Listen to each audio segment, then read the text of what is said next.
Number 8 is finding strength in vulnerability.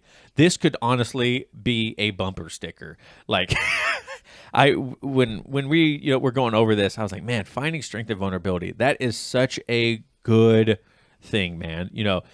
Brazilian Jiu-Jitsu teaches practitioners to understand the value of vulnerability and to use it as a source of strength. It is true, man. You have to be willing to put yourself in vulnerable positions in jiu-jitsu in order to grow.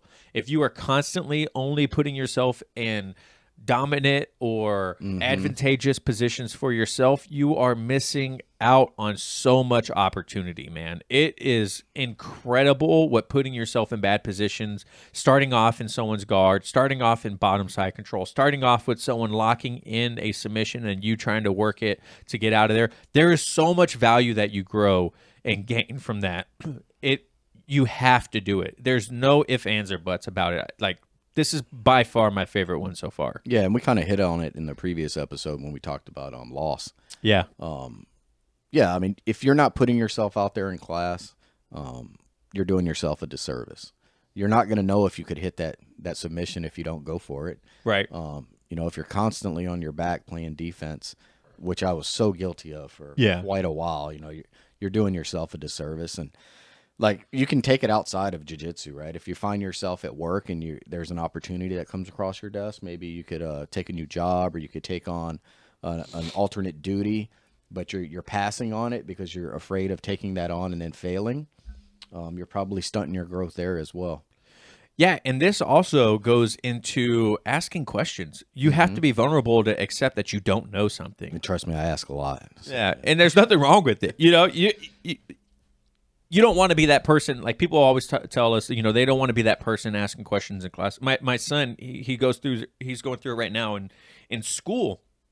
He doesn't want to seem like the stupid kid for asking a question, or, he doesn't want to have people judge him for asking questions or whatever it is. And you have to accept that, you have to be vulnerable. You have to know or be willing to show that you don't know everything. Everyone in jiu-jitsu, there's no one in jiu-jitsu that knows everything.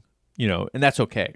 There's some people out there that know a lot more than others, but they still don't even know everything. That's why the game is constantly changing, or, there's always a new instructional out there, or, there's a new way to look at things and whatnot. Vulnerability is essential in jiu-jitsu, man. Yeah, for sure. You have to have it. Yeah. So, but like how it plays into life too, kind of like John said, if you are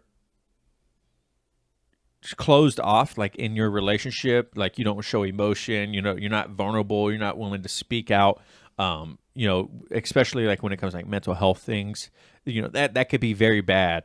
And having that understanding through jiu-jitsu that, hey, I don't know everything. There's things that I'm really bad at, and I'm okay with that. I have to be okay with my real life not being great at everything, and being able to translate these skills that I've learned from jiu-jitsu and apply them in my real life, like asking questions, taking new opportunities, accepting that you're going to suck at something when you first start. Oh, for sure. Whether it's snowboarding or being a parent, man, let me tell you, being a parent and being vulnerable as a parent to ask other parents for help, or your parents, or going to classes to help be a parent, dude, once again, I can't say it enough how valuable that is. Like, if I were to think that I was going to be a grade A parent, amazing from day one, and I would never need help from anyone else, I would be setting myself up for failure from the get-go. I never had a doubt I'd be great. Like, ever. No, I'm joking. It's horrible, man. It's a learning curve for everyone. Like, yeah, absolutely. Everybody starts off with the puppy or the cat, and they're like, I got this. I can do this. Oh, bro, I could wake up in the middle of the night and let him out. Jesus, yeah. Well, that puppy doesn't scream in your face at 3 a.m. when you pick him up to try to soothe him. And like, my daughter right now is going through like a sleep regression. Sidebar. My daughter right now is going through a sleep regression, and she's teething, and she has like nighttime separation anxiety. So it's a lot.